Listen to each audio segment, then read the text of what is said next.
Bueno, les voy a contar un poco de cómo se usa, cómo usar el R para hacer un análisis de clusters em, con algunos de los distintos métodos que estuvimos viendo en el video anterior.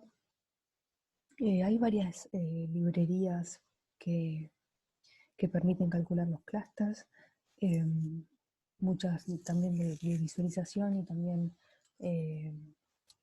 para obtener, digamos, los clústeres, la cantidad, el número de clúster óptimo también.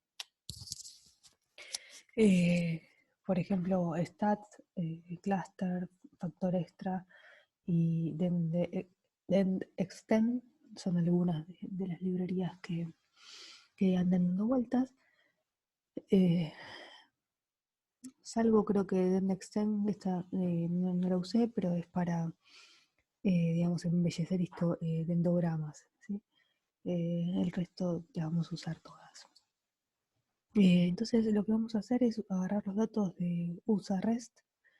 ¿Se acuerdan? Estos datos los vimos en componentes principales que contenía para cada ciudad, para cada estado de Estados Unidos. Lo que hacía era calcular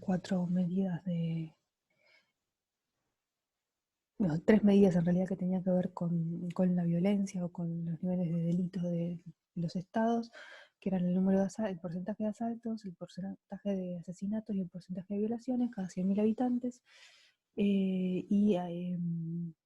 Esto para cada uno de los 50 estados. Y aparte había la variable Urban Pop, que medía el porcentaje de la población que vivía en zonas rurales. Entonces, este es el conjunto de datos que está en la librería base del R, ¿no? Y teníamos entonces, esto para cada estado, teníamos el número de asesinatos, muertes, porcentaje de zonas rurales y violaciones. Yo voy a hacer todo esto sin escalar los datos. Bueno, ya habíamos hablado en el video anterior de si convenía o no escalar. No era algo que quedaba claro, dependía un poco de los datos. Nada, lo hago sin escalar para que vean un poco cómo funciona. Si uno quiere hacer un análisis serio de esto, capaz que debería considerar hacerlo escalando y no escalando, ¿no? Y ver qué va a ser mejor. Bueno, voy a llamar datos a la base de datos y esto creo que no lo voy a usar finalmente, pero en nombres tengo los nombres de las ciudades. Pensé que lo iba a usar para graficar, pero me parece que no va a ser necesario. Bueno, la función list calcula las distancias entre entre cada una de las ciudades de estas cuatro variables, ¿no? Si yo calculo dist de EUC, entonces le pido dist de EUC, y esto me da como una supermatriz. Si uno, digamos, mira cuál es la dimensión de los datos, ¿no? Son los 50 estados por 4 variables. Entonces, dist va a contener una matriz. En realidad no tiene formato de matriz propiamente dicho, pero lo que contiene adentro sí es una matriz donde tiene, digamos, como una matriz de 50 por 50, donde están las distancias, digamos, de cada uno de los pares de variables. Y solamente tiene una vez la distancia, ¿no? O sea, la distancia entre Alaska y Alabama es lo mismo que la distancia entre Alaska y entre Alabama y Alaska. Entonces solamente está una vez. O sea, bueno, la diagonal es cero, ¿no? La distancia entre Alaska y Alaska es cero. Por lo tanto está solamente el triángulo inferior de la matriz, ¿sí? El triángulo superior es igual, es simétrica. Ven acá, yo le estoy diciendo que me muestre, por ejemplo, los primeros 5 lugares de la matriz por 5. ¿Sí? Pero entonces le tuve que decir que me la transforma en matriz con esa instrucción as.matrix. Bueno, ahí se ve, ¿no?, que la diagonal es 0 y que la matriz es simétrica. Bueno, también, digamos, acá en la librería Factor Extra hay otras formas de obtener matriz, de obtener las distancias, perdón. En este caso voy a calcular la distancia de Pearson, que lo que hace es calcular la correlación, ¿no? La correlación de Pearson es como una medida de distancia. Pero bueno, se puede calcular la distancia de Manhattan, hay varias opciones. Bueno, ahora, digamos, voy a tomar, por ejemplo, la distancia euclídea, que calculamos acá, y lo que voy a hacer es un mapa de calor. Entonces, esta es la primera instrucción. FBIS es una forma de hacer un mapa de calor. Lo que se ve es, en este caso, a ver, a ver si lo puedo ampliar. Bueno, no quiero ampliar tanto. A ver, no sé cómo achicarlo. Bueno, no importa, digamos, lo que tenemos acá son las ciudades, ¿no?, versus las ciudades, ¿sí? Entonces, en la diagonal, obviamente que lo que me está dibujando es que Alaska con Alaska están bien cerca, ¿no? Y, digamos, en colores rojos son las ciudades que tienen menor distancia, y en colores azul son las ciudades que están más distantes, ¿sí? Entonces uno lo que vería en un mapa de color, lo que quisiera ver son cosas en el fondo como de este tipo, ¿no?, donde lo que ve acá es que este conjunto de variables, las primeras variables, están como, son menos distantes, ¿no? Entonces, digamos, si yo tuviera que meter en un clúster a Alaska, posiblemente lo meta con Nueva York, con Mississippi, no sé, con alguna de esas ciudades, y no con, no sé, Wisconsin, ¿sí?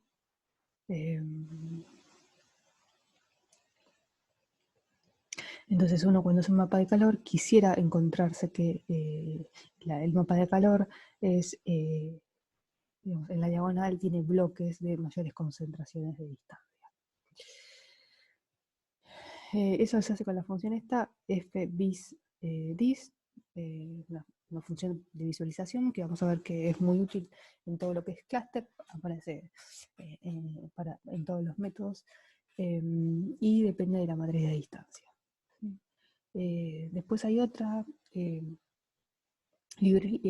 función que es heatmap, donde acá heatmap lo que hace es también, ¿no?, a partir de la matriz de distancias, calcula el mapa de calor, y en este caso lo que toma es el orden de las variables. Acá aparecen menos, pero en realidad porque no están escritas todas. Fíjense que la primera fila, por ejemplo, no tiene ningún nombrecito, acá está la segunda, acá en la tercera no tiene ningún nombrecito, como que no escribe todos los nombres de las ciudades, pero están todas. Y bueno, lo que hace el mapa este de calor, ordena las ciudades de acuerdo a un dendrograma. O sea, como que internamente hace un clúster, en realidad hace un clúster jerárquico, y por default hace el completo, y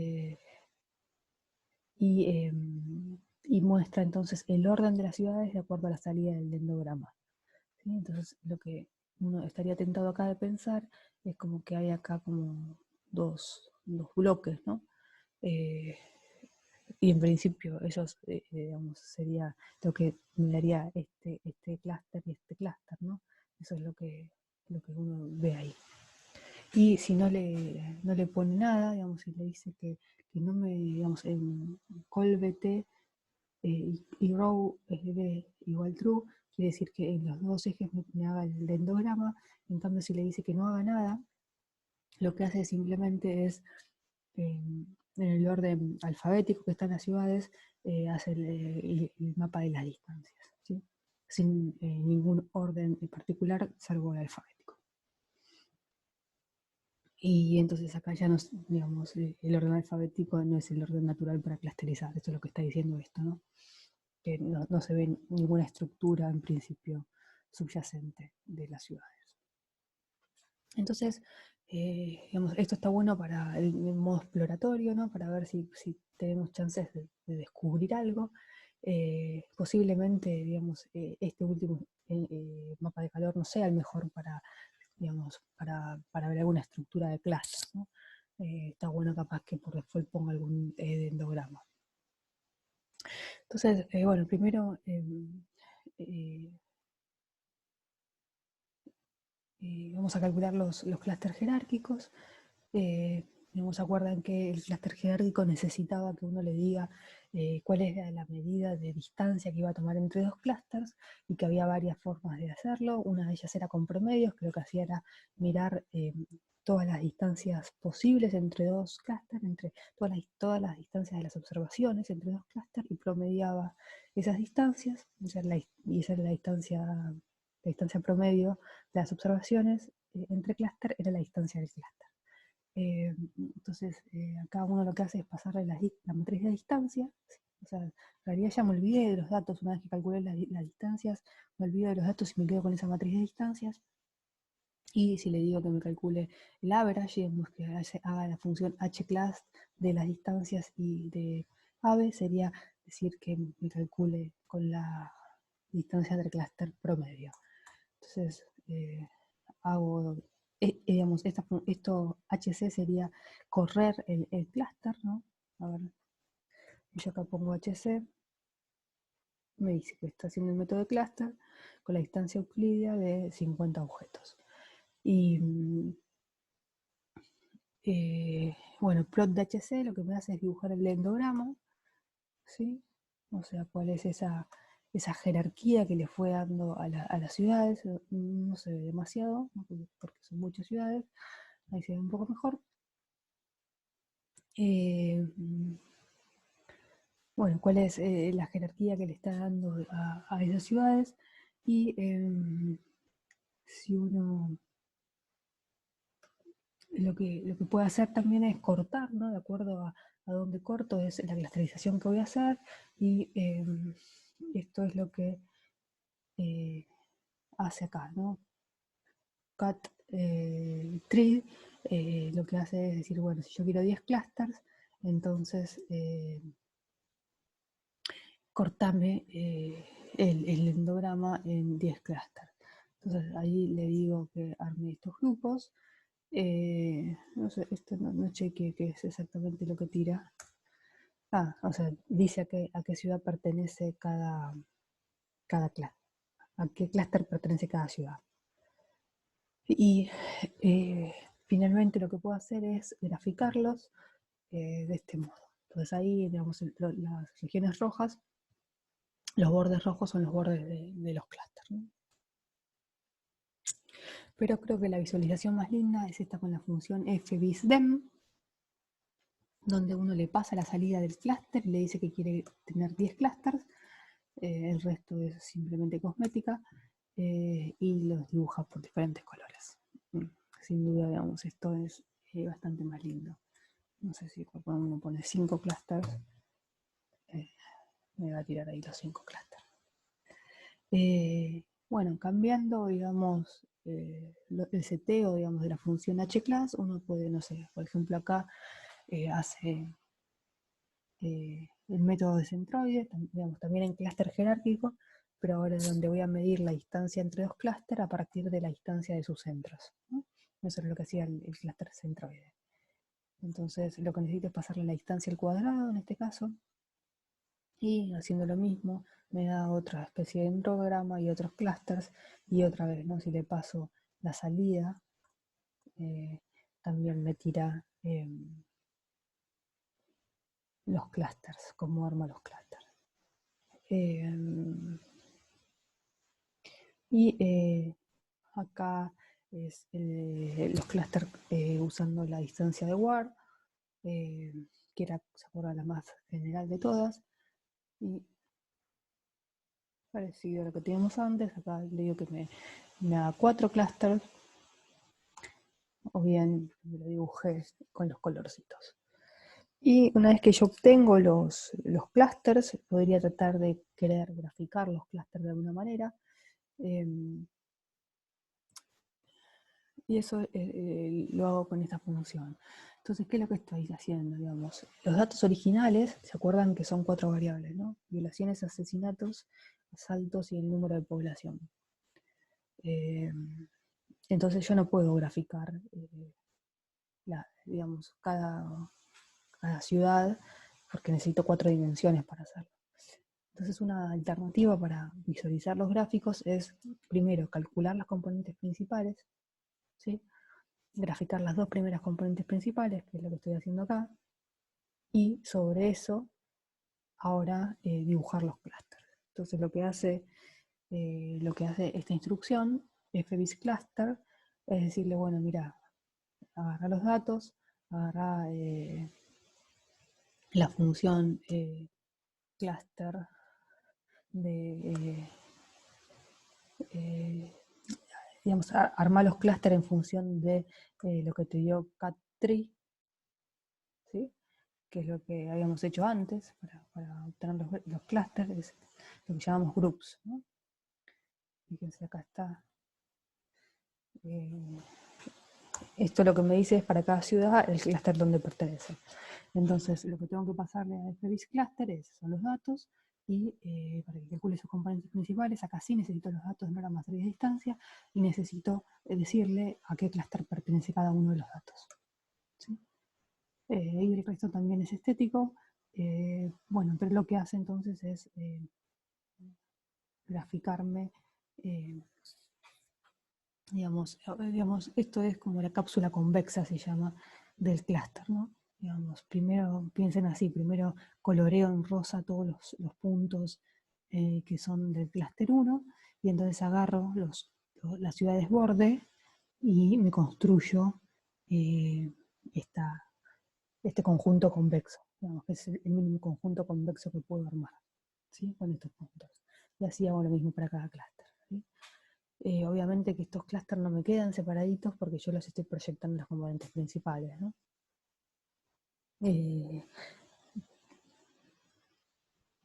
Bueno.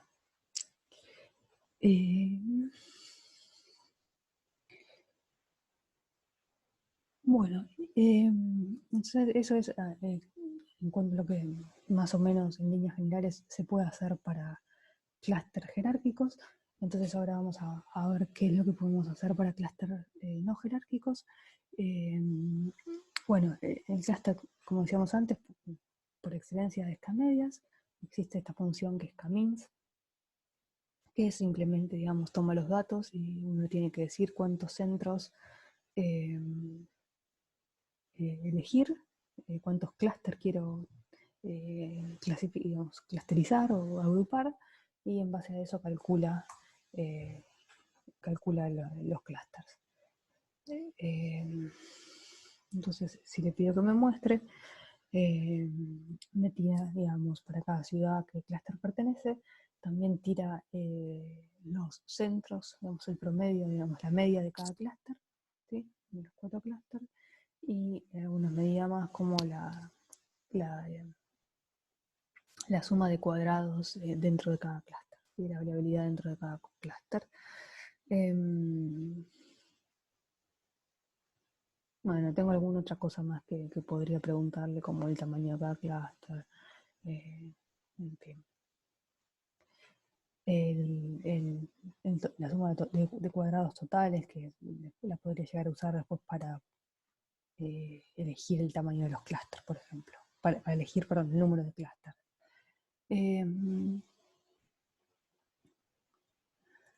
Entonces, ahora si quiero visualizar, fíjense que ahora voy a usar la misma función que antes, ¿sí? fbis cluster. Lo que tengo que hacer en este caso es, le puedo pasar directamente la salida del clúster, los datos, está bien, para que calcule las componentes principales, y con eso ya va a tomar, de la salida va a tomar a qué clúster pertenece cada dato.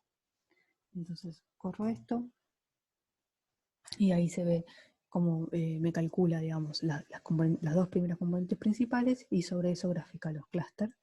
Digamos, en este caso, digamos, los círculos son más bien, digamos, anecdóticos. Lo que uno tiene que ver son los colores, ¿no? Y acá los puntos estos, el cuadrado, el triángulo, el redondel, y acá creo que tiene una crucecita, corresponden a los promedios en cada clúster, el promedio proyectado en cada clúster. También este gráfico se puede obtener con la función castplot, que está en la librería cluster. ¿Sí? Es bastante parecida, realmente me parece mucho más linda FBIS cluster.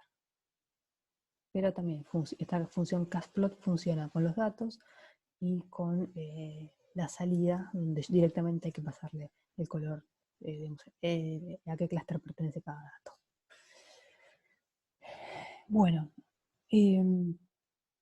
para saber cuántos clústeres elijo, ¿se acuerdan que yo al final del video anterior les había contado que uno podía, digamos, tratar de elegirlo con algún criterio de optimización y que había muchas formas, muchos índices para hacer esto? Les mencioné el load, silhouette y gap. Y bueno, eso también se puede hacer automáticamente acá con esta instrucción FBIS de NBClust. Uno le dice que lo que quiere usar es el K-medias, en este caso el low corresponde a poner método WSS, que es la suma de cuadrados within, y le dice, bueno, que está usando la distancia euclidia, y nos da esto. De acá, donde uno lo que tendría que elegir en este caso es, digamos, uno acá lo que quiere es minimizar, pero bueno, esta función es decreciente, ¿está bien? Entonces en realidad no va a buscar el mínimo, sino va a buscar a partir de qué momento esto se empieza a estabilizar. ¿Sí? Digamos, este es grande, después este también es grande respecto al resto, capaz que acá, ¿no? Entre el 5 y el 6 es poco digamos, lo que machico si me muevo un clúster, ¿no? Entonces acá entre 4, 5, 6 hay un compromiso entre si me conviene o no agregar un clúster más de acuerdo a lo que gano, digamos, en suma de cuadrados totales. Después, si uno usa Silhouette, ahí es un índice que lo que quiere es maximizarlo, y acá encuentro el máximo y son 2 clústeres, y el algoritmo GAP tarda un cachitito más.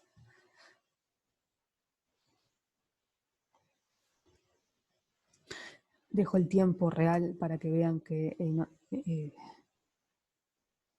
si es que se cuelga en su computadora o no.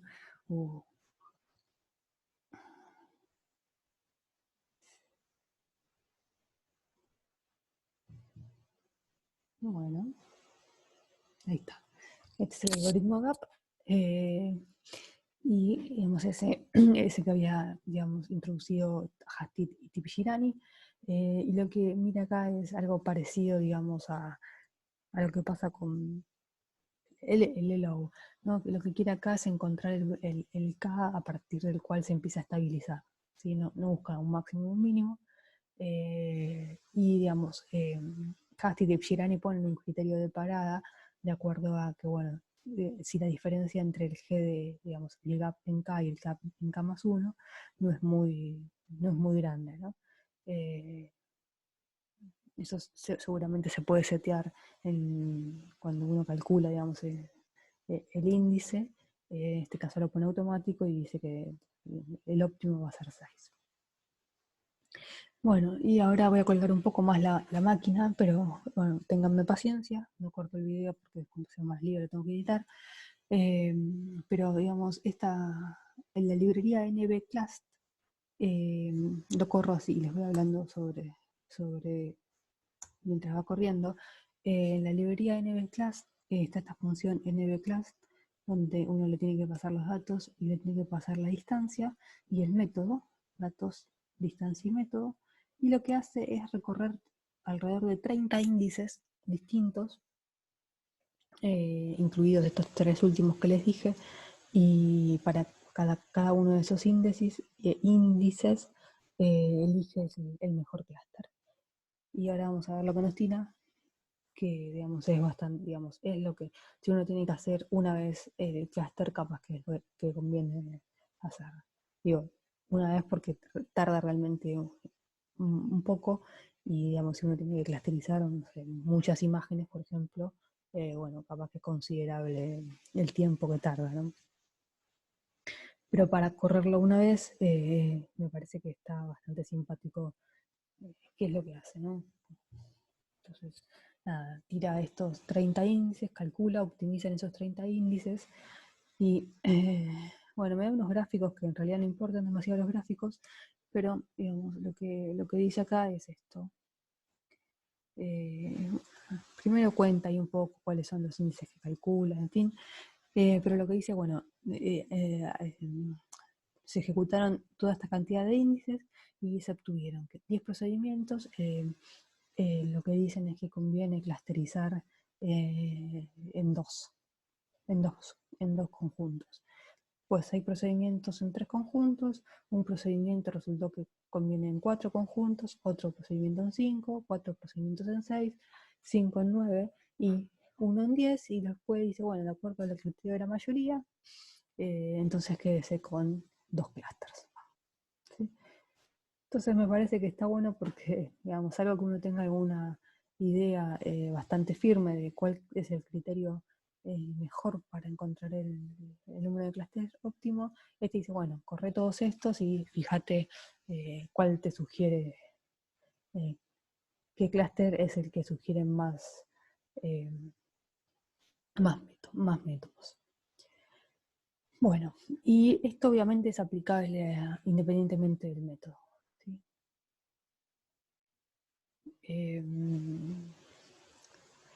Bueno, y ¿se acuerdan que otro de los métodos era el PAM? El PAM lo que hace es, en lugar de clusterizar, digamos, k-means, lo que hace es siempre, digamos, tomar como el centro del clúster el promedio. PAM lo que hace es tomar como el centro del clúster una observación central. Entonces, nada, se puede hacer también bastante fácil, que es decirle, bueno, primero, digamos, lo que estaríamos haciendo acá es eligiendo el número de clusters, nbclust, con el método PAM, y tomando, no sé, esto solamente puse para mostrarle variantes, ¿no? Pero si tomo la distancia de Manhattan y el método de Low para elegir el número de clúster, me tira esta función. ¿Está bien? Entonces acá, no sé, por ejemplo, podría elegir 4 clústeres, ¿sí? Fíjense que esto es 2 por 10 a la... Ah, por eso era 5. Bueno, no sé, elijo 4, podría elegir 5, lo mismo, no importa, solo para mostrarles. Entonces corro ahora el método PAN con 4 clusters y la distancia de Manhattan. Y obtengo la misma salida que antes, digamos, el mismo tipo de salida, donde cada ciudad está acompañada de su clúster, el clúster al que le corresponde, y otra vez con la función fbis cluster, le digo que agarre este objeto ahora, PAM cluster, y grafica.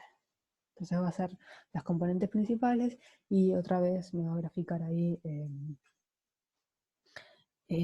los clusters proyectados a las componentes principales. Lo que no dibuja esta salida es el centroide. ¿Sí? O sea, cuál es la observación centro de clúster, pero bueno, supongo que será esta, acá será esta de acá, en fin, y uno posiblemente la puede agregar al gráfico. Y también estaba el método Clara, que lo que hace es algo más óptimo en cuanto a el cálculo del centroide. ¿Se acuerdan que eso podría demandar alto cómputo? En este caso no, porque son 50 datos. Pero bueno, si tenemos un conjunto de datos bastante más grande, podría ser significativo calcularlo con Clara en lugar de con PAM. Entonces, si hacemos, no sé, 4 clusters, le pasamos los datos, le pasamos la métrica de Manhattan, y acá uno dice cuántas submuestras toma para calcular los centroides. Y Bueno, corremos esto y después otra vez lo graficamos pasándole fbis cluster el objeto clara cluster. ¿Sí? Y bueno, ahí me tira los clusters que encuentro. Bueno, y finalmente lo último que le quiero mostrar es el DBScan. Lo que vamos a hacer es, para que vean mejor, digamos, el potencial de DBScan, no se los voy a mostrar con los datos de, digamos, de la criminalidad de Estados Unidos, sino con estos datos que son multi-shapes, se llaman, están en R, y nos vamos a quedar con 2 dimensiones de multi-shape, y para que vean cómo son los datos, esperen que primero voy a eliminar, que este está formateado, así. Entonces, estos son los datos, ¿no? Solamente tengo 2 variables, x e y. Si uno ve esto, lo que dice acá es, bueno, acá tengo un grupo, ¿no? Este anillo, después tengo otro anillo para afuera, un segundo anillo, tengo esta línea por acá, esta línea por acá y este conjunto, ¿no? Y me parece que, digamos, eso es siempre eso es, digamos, lo que uno ve, digamos, lo que visualmente uno encuentra mirando los datos, y a uno no le cabe duda que acá hay 5 grupos y esos son los 5 grupos. Sin embargo, si yo calculo acá medias y le digo que me lo grafique, esto es lo que calcula acá medias. No encuentra, digamos, si yo le digo tengo 5 grupos, ¿sí? Lo que hace es encontrar un grupo acá, otro grupo acá, ¿no? Esto ya lo mete todo en el mismo grupo, que eso en principio podría ser, pero el ojo en realidad me dice que acá hay 2 grupos, no que hay uno. Y después dice, bueno, acá tengo otro grupo, acá tengo otro y acá tengo otro, ¿no? Parte de la pizza en 3 porciones, digamos. Con lo cual, digamos, en este caso, donde las formas de los clústeres no son tan redonditas, no son como le gusta acá medias o cualquier otro de reasignación, no es una buena opción usar esos métodos. ¿Sí? Sin embargo, si yo calculo DBSCAN,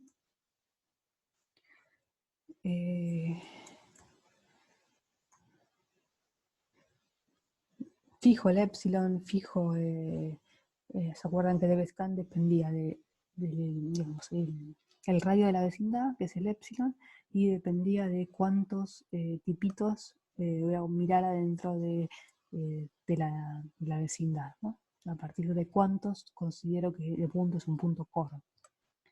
En este caso tomé 5. Y si grafico, entonces calculo DBSCAN, ahí lo calculé, y ahora otra vez uso la misma función, fbcluster, le paso la salida de DBSCAN cluster, los datos, y grafico, y me encuentra que hay 5 clusters, ¿no? Que son los que uno ve el ojo, los que ve el ojo de uno, y después se encuentra puntos que son los puntos negros que dicen a uno, estos no pertenecen a ningún clúster, son ruido. ¿Sí? Entonces realmente si el conjunto de datos uno cree que tiene clusters, que tienen formas raras, este DBSCAN parece bastante apropiado. Nada, esto es como un poquito, igual que les contaba antes en el video anterior, algunos métodos de clusters y algunas ideas que hay por acá de los métodos. Lo mismo les cuento acá con el R, digamos, prácticamente todos los que les conté en el video los quise reproducir acá. Hay muchos otros, como les decía antes, que no estoy considerando, y tampoco, digamos, por una cuestión de tiempo, no les estoy contando nada de, por ejemplo, con qué clúster me quedo, ¿no? Sí vimos un poquito de cómo elegir el número de clústeres con esto de los índices, pero bueno, digamos, hay muchísimas funciones, por ejemplo, para comparar tendogramas, muchísimas funciones para obtener índices para los clústeres, para de alguna manera cuantificar la bondad de los métodos, ¿no? Estos silhouette o eh, medidas de homogeneidad, de similaridad, test, etcétera. Hay mucho, mucho para contar, pero bueno, sería por lo menos otro, digamos, otro video de hora y media. Entonces, me parece que sería, es una buena muestra, un buen resumen de, digamos, los inicios de clúster, podemos llamarlo. Eh, Así que queda abierta, obviamente, digamos, esto como un tema posible para final incluso, digamos, de jugar un poco más con los clústeres. Y acá al final, para terminar, les dejo un link a un Shiny que encontré donde juega un poco y se toquetea, digamos, con interacción de uno, un poco de los métodos de clusterización.